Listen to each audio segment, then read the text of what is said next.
Friends, आज की ये जो हमारी क्लास है इसमें हम लोग समांतर चतुर्भुज के बारे में पढ़ने वाले। तो चलिए हम लोग पढ़ते हैं समांतर चतुर्भुज के बारे में। तो समांतर चतुर्भुज हमारा एक ऐसा चतुर्भुज होता है जिसकी सम्मुख भुजाएं क्या होती हैं, समांतर होती हैं। ऐसा चतुर्भुज जिसकी सम्मुख भुजाएं क्या हों, समांतर हों, तो आपका समांतर चतुर्भुज कहलाएगा। तो चलिए हम लोग एक सबसे पहले समांतर चतुर्भुज बना लेते हैं। तो आपको एक ऐसा चतुर्भुज बनाना है जिसकी सम्मुख भुजाएं क्या हों, समांतर हों। तो चलिए तो हम बनाते हैं। यहाँ पर आप लोग ध्यान से देखिए, हमने एक चतुर्भुज बनाया और ये जो हमारा चतुर्भुज है इसको हम नाम दे देते हैं A B C D. Student, ये जो समांतर चतुर्भुज है इससे संबंधित सारी जानकारियाँ आपको इसी क्लास में मिल जाएंगी। आपको थोड़ा सब्र बना करके रखना है। तो आप लोग ध्यान से देखिए, ए बी सी डी हमारा क्या एक समांतर चतुर्भुज है। तो हमने क्या कहा आपसे, समांतर चतुर्भुज हमारा एक ऐसा चतुर्भुज होता है जिसकी सम्मुख भुजाएं क्या होती है, समांतर होती है। तो यहाँ पर आप लोग ध्यान से देखिए, ये जो ए बी है, ए बी की सम्मुख भुजा कौन सी है, सी डी। तो चलिए लिख लेते हैं, लिखिए ए बी सी डी, ताकि आप लोग बेहतर तरीके से समझ पाओ। ठीक है, लिखिए ए बी सी डी एक समांतर चतुर्भुज है। अब समांतर चतुर्भुज के बहुत सारे गुण होते हैं, हम लोग सारे गुणों की चर्चा इसी क्लास में कर लेंगे। तो ए बी सी डी एक क्या है, समांतर चतुर्भुज है। चतुर्भुज है जिसके गुण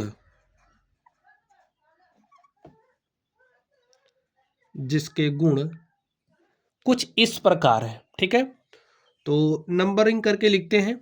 यहां पर आप लोग ध्यान से देखिए, समांतर चतुर्भुज के सम्मुख भुजाएं क्या होती हैं, समांतर होती हैं और बराबर भी होती हैं। ठीक है, जैसे ए बी के सम्मुख भुजा कौन सी है, सी डी है। तो ये जो आपकी ए बी है ये बराबर होगी सी डी के, और ए बी समांतर सी डी भी होगी। तो लिखिए ए बी बराबर सी डी तथा जो आपकी भुजा ए बी है वो समांतर होगी किसके, सी डी के। तो यहां से आपने समझ लिया ना, समांतर चतुर्भुज की सम्मुख भुजाएं बराबर होती हैं एवं समांतर होती है। अब देखिए एडी की सम्मुख भुजा कौन सी है, बीसी। तो ये जो आपकी एडी है, एडी वो बराबर किसके होगी, बीसी के। तो लिखिए एडी बराबर होगा बीसी के, तथा आपका क्या होगा, ये जो एडी है ये समांतर भी होगा बीसी के। एडी समांतर बीसी। आगे ध्यान से देखिए, अब चलिए ये जो शीर्ष डी है इस शीर्ष डी को हम बी से मिला देते हैं। तो आपने क्या काम किया, ये जो आपका समांतर चतुर्भुज है इसके शीर्ष डी को आपने बी से क्या किया, मिला दिया।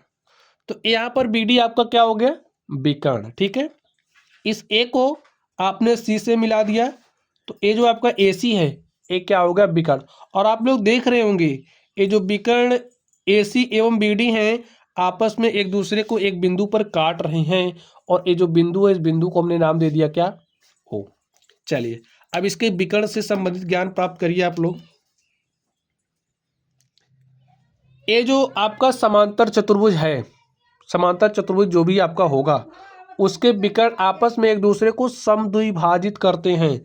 ठीक है, समद्विभाजित करने का मतलब क्या है कि ये जो विकर्ण AC है वो BD को दो बराबर भाग में बांटेगा, यानी कि ए वाला जो आपका भाग है वो बराबर होगा इस वाले भाग के।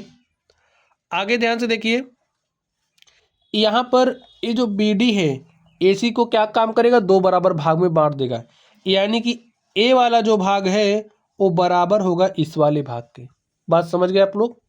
तो चलिए लिखिए, और ये जो दोनों विकर्ण है ना AC और BD आपस में एक दूसरे के बराबर नहीं होंगे। तो लिखिए जो हमारा OA है वो बराबर होगा OC के। पहले लिख दीजिए, विकर्ण एक दूसरे को समद्विभाजित करते हैं, एक दूसरे को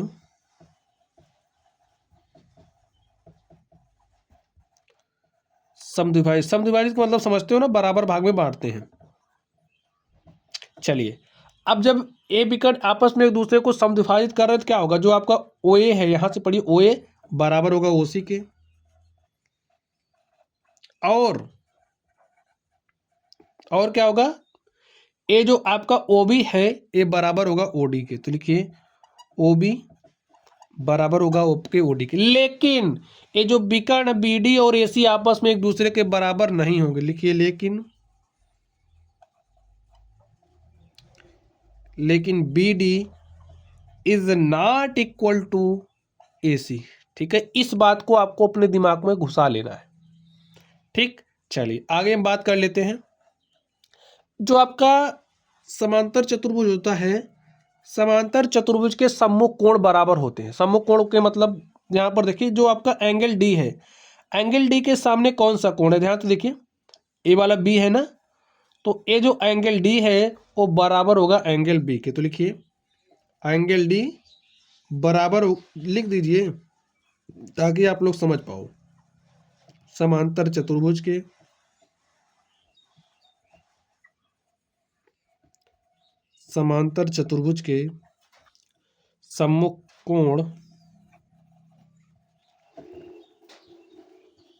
सम्मुख कोण बराबर होते हैं। ठीक है, अब देखिए एंगल D के सम्मुख कोण है B, तो आपका जो एंगल D है, एंगल D वो बराबर किसके होगा, एंगल B के।